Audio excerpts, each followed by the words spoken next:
선생님 때려가는 거 그럴 아니야? 수도 있잖아. 그럴 수도 있어요. 봐주자 이랬겠지 뭐. 맞아요, 그럴 수도 그렇죠? 있어요. 네. 좋게 생각합시다. 고맙다.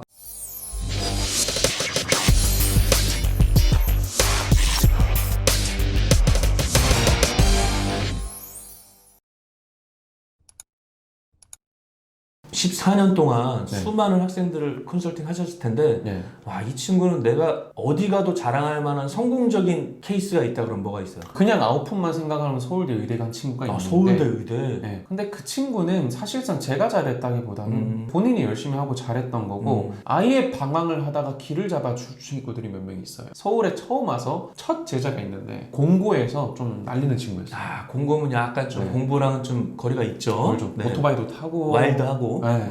저랑 맞다이도 뜨려고 하고 어이구. 네. 마음을 잡게 해서 공부를 하나씩 시켰죠. 건대 전자공학과를 갔어요. 와, 성공이다. 인서울대학을 갔네요. 그죠, 네. 중위권이죠. 지금은 졸업을 하고 일을 하고 있고요. 수승연 할 때마다 기프티콘 하나씩 와야지. 연락이 자주 오죠. 인성이 괜찮네. 맞다이 뜨려고 그랬더니 내가 이제 선물까지 보내면 제가 맞다이 뜨자고 했거든요. 본인이 안 하겠다. 안 하겠다. 아니, 걔가 또 참은 거야. 아니, 선생님 때려가는 거 아니야? 그럴 수도 있잖아. 있어요. 봐주자 이랬겠지 뭐. 맞아요, 그럴 수도 그렇죠? 있어요. 네. 좋게 생각합시다. 고맙다. 이거 보면은 잘 참으셨어요. 네. 그래가지고 걔 말고 또 있죠. 세종대 호경과를 가겠다고 막 공부시켜달라고. 호텔 경영학과가 세종대가 유명하죠. 세종. 777 잭팟 스코어였어요. 아이고. 국영수 777. 얘를 제가 333까지 올렸어요. 대박이다. 결국은 대학은 못 갔거든요. 왜? 세종대 호경은 333을 못 가요. 야, 시간 부족하다. 그냥 요리하는 전문대를 가서. 왜냐면 본인이 요리를 하고 싶어 했어요. 너무 아깝다 그래도. 만약에 재수를 했으면 됐는데 본인은 빨리 경험을 쌓고 싶어 했어요. 이성적으로 요리하는 전문대를 가서 너가 실전으로 간 다음에 어느 정도 경력을 쌓고 세종대 호경으로 간다면 훨씬 더 경력 때문에 들어가기가 쉬울 거다. 그래서 지금은 국가대표 조리부문 요리사예요. 진짜 잘된 케이스다. 네, 그 친구도 있고 뭐 다른 친구들도 많은데 기억나는 건 그 두 친구네요. 반대로 학습 컨설턴트고 뭐고 막 다 때려치고 싶을 정도로 막 생각하기 싫은 실패한 건도 있을 거 아니에요. 그런 건도 많은데 사실 성적 안 오르는 거는 대부분이 본인이 안 해요. 지가 싫으면 안 되거든. 정확히 말씀드리면 해도 안 되는 케이스는 단 한 번도 못 봤고요. 그죠. 안 하는 거지 뭐. 숙제를 이 방법으로 이 분량대로 이 스케줄대로 해라고 줘도 네. 안 하는 케이스는 안 돼요. 그런 애들 중에 제 탓으로 모는 애들이 있어요. 엄마 선생님이 안 맞아 나랑 뭐 이럴 수도 있는 거고. 그 정도면 양반이고요. 그렇게 해서 과외 그만두고 뭐 컨설팅 그만두고 그거는 뭐 괜찮아요. 뭐 더 심한 게 있어? 근데 인터넷에 막 볼수록 욕해요. 비싸기만 하고 제대로 못했다. 거의 사기꾼으로 몰아요. 제가 너무 화가 나서 너 임마 국어 7등급이었던 놈이 사실 국어가 7등급이면 수학, 영어, 탐구 아무것도 못해요. 그래서 저는 국어가 7등급이면 다른 거를 아예 안 시켜요. 국어만 시켜요. 근데 이 친구가 국어 7등급인데 숙제를 안 해요. 그러면 국어를 올려야 될 거 아니에요. 그래서 제가 쓴소리도 계속하고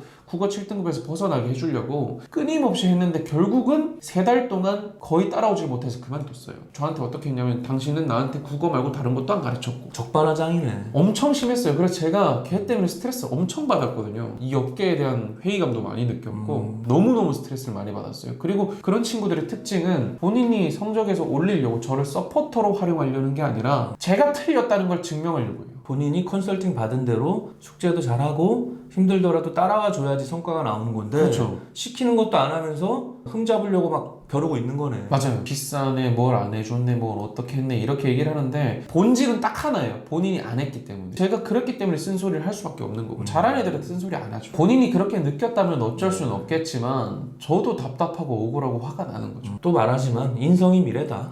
학습 컨설턴트의 하루 일과하고 가장 바쁜 시간대는 언제예요? 제 삶이 엄청나게 단조롭거든요. 네. 항상 8시쯤에 일어나요. 그리고 한 30분 정도는 딴짓을 하면서 보내고 네. 그리고 1시간 정도 운동을 해요. 그리고 나서 그때부터는 수업 준비를 하고 연구를 해요. 보통 강의하시는 분들은 공부를 안 하면 따라갈 수 없으니까 공부를 다 하고 뭐 이것저것 하고 잡무도 하고 제가 왜냐면 또 여기서 멈춰 있으면 안 되니까 더 디벨롭을 해야 되니까 그런 걸 다 끝내면 통상 한 3시쯤 돼요. 보통 이때부터 수업을 가요. 그러면 또 1시쯤에 수업이 끝나요. 집에 오면 뭐 1시 반 그쯤 되거든요.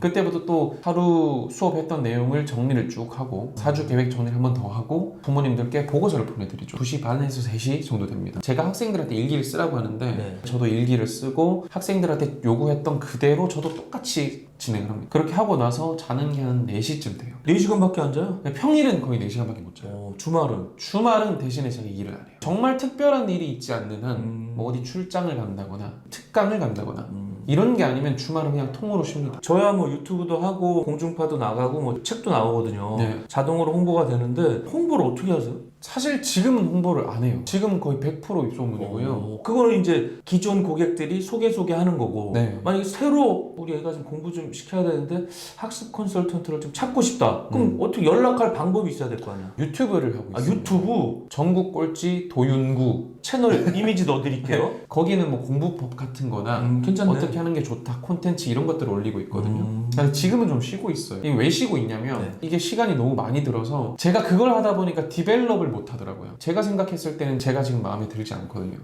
조금 더 잘할 수 있을 것 같은데. 그렇지. 그래서 지금은 시기적으로 디벨롭을 할 때라고 생각을 해서 유튜브는 잠깐 쉬고 있는 상황입니다. 잠깐 멈춰놓은 거고 네. 구독자는 몇 명에서 얼고 있어요? 1000명 조금 안 될 거예요. 1000명에 4000시간이 돼야 광고가 달리고 수익이 나옵니다. 1000명부터 시작이라고 보시면 돼요. 맞아요. 저 같은 경우는 장소 예약하고 게스트분 모셔서 2시간 정도 촬영한 다음에 주말에 주로 편집하잖아요. 네. 토요일날 늦잠 자고 한 10시쯤 일어나잖아요. 그때 편집 시작하면 밤 8시쯤 올릴 수 있는 거예요, 여러분들. 그러니까 하루 다 지나가니까 쉬운 거 아니라는 거 알아주시고요. 구독과 좋아요, 알림 설정 좀 꼭 좀 부탁드리겠습니다. 부탁드립니다. 코로나 때문에 매출의 변화가 좀 있어요? 화상으로 전환해달라고 하시는 부모님은 많이 그러네. 계셨는데 그거 말고 뭐 매출에 타격이 있는 거는 거의 없었어요. 야. 심지어 저는 네. 더 늘었죠. 학교 못 가고 학원 그렇지. 못 가고. 근데 과외를 하자니 실력 있는 사람이 없고.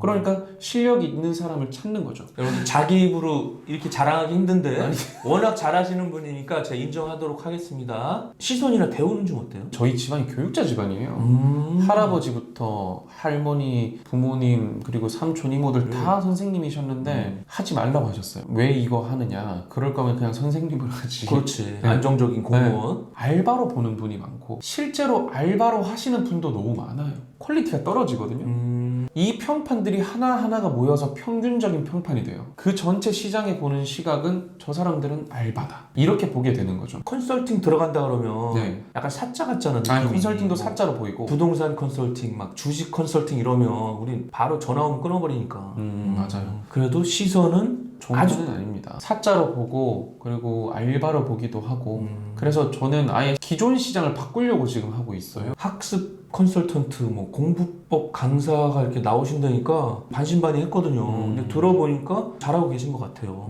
감사합니다. 네. 전망이 어떨 것 같아요? 할 만한 직업이에요? 아니면 없어질 직업이에요? 계속 유효할 것 같아요. 수능과 내신 뭐 이런 결국 대입이라는 거는 없어질 수는 없다고 그러니까. 생각을 하고요. 매년 몇십만 명씩 고3이 나오니까. 네.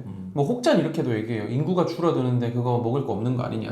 근데 그만큼 어중이 떠중이는 알아서 다 떨어져 나갑니다. 그러네. 프로만 살아남는 거네. 네, 맞아요. 시장이 작아지면 잘하는 사람은 살아남아요. 못하는 사람이 죽을 뿐이죠. 일단 시장 자체는 괜찮을 거라고 생각해요. 이 대입 시장에서는. 그리고 대입 시장뿐만 아니라 지금 다른 쪽에 생각을 해보시면 공부라는 개념이 뭔지 명확히 설명할 수 있는 분이 잘 없어요. 본인이 목표라는 공부를 할 때 어떻게 하는 게 효율적인지를 하나하나 옆에서 코칭해주는 그런 거는 없거든요. 지금은 수능에 국한해서 그러니까 대입에 국한해서는 진행이 되고 있어요. 근데 이거를 전 범위에서 확장시킬 수 있다고 생각을 합니다. 공무원 한 번씩 해보는 사람들이 많죠. 그렇죠. 근데 문제는 공무원을 하면서 시간을 보내는 사람이 많아요. 그 시간을 보내는 사람한테 이 코칭하는 과정이 붙는다면 당연히 효과는 더 좋아지겠죠. 한류 열풍이 또 불고 있으니까 외국인한테 국어 공부를 가르쳐주는 그런 것도 하나의 연장선이라고 생각을 합니다. 그러겠네요. 학습 컨설턴트라는 직업의 전망은 밝은 편이네요. 저는 나쁘진 않다고 생각을 해요. 그러면 이쯤에서 네이버에 있는 헤드헌터 윤재용 공식 카페하고 유튜브에 있는 채널, 커뮤니티에 있는 우리 시청자 헌터스 질문 드릴게요. 네. 우리 진코치님 1번 곧 결혼을 앞두고 계신 것으로 알고 있습니다. 예비 신부 자랑 한번 갑시다. 아시는 분인가 봐. 알죠. 제가 보기에는 현명한 사람 같아요. 아, 현명하면 장땡이야. 따질 수 있지만 굳이 따지지 않는 한마디로 편하게 해준다 이거네. 네, 그런 면도 있고 제가 고민을 하고 있으면 어떤 부분이 주 포인트인지 잘 잡아서 얘기를 해주고 그런 면이 사실 제가 가장 크게 생각을 했던 부분인 것 같아요. 네. 얼굴도 이쁘고 키도 크고 본인도 능력이 있고 뭐 하시는 분이에요? 회사 다니는데 직장인이고. 유명한 패션 회사. 저도 결혼은 우리나라에서 제일 잘하는 사람 중에 하나거든요. 근데 다시 태어나면 안 할 건데 만약에 해야 된다 그러면 지금의 아내랑 무조건 다시 합니다. 제가 이 말하면은 우리 와이프가 제 방송 본다고 자꾸 댓글 다시는데 저희 와이프는 제 방송 보지도 않습니다. 예, 여러분들 제가 와이프 볼까봐 그러는 게 아니라 팩트로 말씀을 드리는 겁니다. 2번 학생들 지도하다가 애들한테 화내본 적 있나요? 진짜 거의 없어요. 모른다고 제가 화내지 않고 숙제 안 해도 그냥 넘어가고 하는데 언제 화를 내냐면 네. 저를 기만하면 거짓말을 과하게 친다거나 숙제 다 했어? 다 했대요. 그럼 보여달라 그러면 이상한 핑계를 막 대요. 갑자기 뭐 숙제 뭐 학교에 있는데 그럼 와. 뭐 이렇게 얘기를 하는 경우. 근데 이건 넘어가죠. 근데 이게 아니라 정말 악질적인 거짓말. 숙제 다 했다 해서 보여줘요. 숙제를 다 한 것처럼 보이죠. 베낀 거야? 베껴놓고 저한테 이렇게 해요. 쌤이 못 가르쳐서 제가 뭐 숙제를 해도 기억이 안 나는 거 아닙니까? 라는 기조로 얘기를 해요. 근데 제가 여기서 이러면 폭발을 하죠. 처음에는 제가 긴가민가 해서 진짜 그런 건가? 네 말도 그럴 수 있겠다. 내가 못 가르친 걸 수 있겠다. 일리가 있다? 네. 그래서 제가 녹화를 해요. 영상을. 괜찮네. 그러니까 아예 수업을 할 때 오. 자, 지금 녹화를 할 거니까 이 개념은 이해가 안 되면 여러 번 보면서 반복을 해라. 하면서 녹화를 하면서 가르쳐줘요. 그 다음에 똑같은 얘기를 해요. 안 봤단 거는 안 봤다는 거고 심지어 자 여기서 질문이 있어 없어? 없다고 했어요 본인이. 이때 이거랑 완전히 위배가 되는 거죠. 결국은 또 제 탓으로 몰고 뭐 그럼 제가 폭발을 하죠. 제가 틀렸다는 걸 증명하려고 하는 애들 굳이 저랑 싸우려고 하는 애들 수업을 안 하면 되는데 화를 가끔 내신답니다. 정말 돌이킬 수 없을 때만 내고 화를 내는 건 사실 끝을 생각하고 내거든요. 그렇지. 네. 이미 끝났다고 생각하고 화를 내고 그게 아니면 화를 안 냅니다. 끝낼 학생한테만 화를 낸답니다, 여러분들.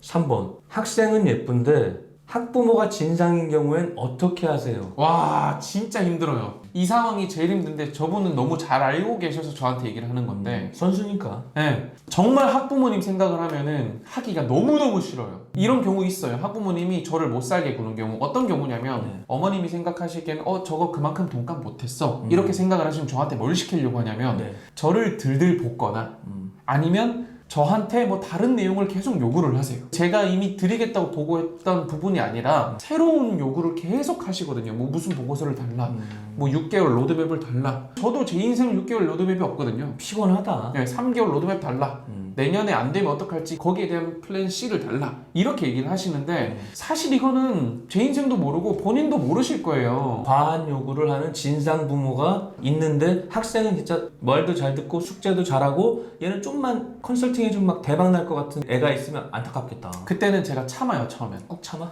제가 무조건 참습니다. 학생을 위해서. 제가 그만두면 얘가 멘탈이 회복이 안 될 테니까. 그래서 그냥 참고 아무 말 안 하고 하다가 너무 못 참겠는 상황이 오면 제가 먼저 어머님한테 면담 요청을 해요. 저 솔직히 지금 이런 부분이 저는 너무 과하다고 생각을 하고 만약에 이 부분이 마음에 들지 않으시면 저는 수업을 못 할 것 같습니다. 이번 것까지만 진행하고 종료하겠습니다. 깔끔하게 이러는 거네? 차라리 저는 앞에 수업 다 환불해버리고 그냥 끝내요. 예를 들어서 한 달 수업료를 주셨는데 앞에 여러 번 그런 일이 있었겠죠. 사실 그러면 그렇지. 8회 중에 2번을 진행을 했는데 6회분만 주면 되잖아. 원래는 그렇죠. 네. 이분이 저한테 또 뭐 무리한 요구를 하면은 제가 잠깐만 다음 수업 중단하고 일단 이 수업 하지 말고 어머님 저랑 만납시다 해서 봬요. 이런 부분을 말씀을 드리고 저는 사실 이렇게 말씀을 드리는 거는 수업을 그만두겠다는 의지이기 때문에 이번 달 수업은 2번은 안 한 걸로 치겠다. 왜냐면 그거는 내 수업에 자신이 있다는 얘기예요. 너무 멋있다. 거기서도 할 말이 없지. 수업한 것까지 돌려주겠다는데 네. 깔끔하네. 네, 그리고 사실 어머님께서 다시 하자고 하셔도 저는 할 생각이 없다는 걸 보여드리려고 그렇게 해야 돼. 네. 그래야지 정신 차리지. 안 그러면은 계속 뭐 더 말이 맞아. 많으시고 대부분이 저한테 장문의 문자랑 기프티콘 보내시고 난리 나셔요. 다시 해주세요 막 이러겠지. 잘못했다. 절대 해주면 안 돼. 그래서 저는 이때는 그냥 죄송하지만 이미 그 시간에는 다른 분이 들어왔다. 시간이 없어서 이제 진행 못한다.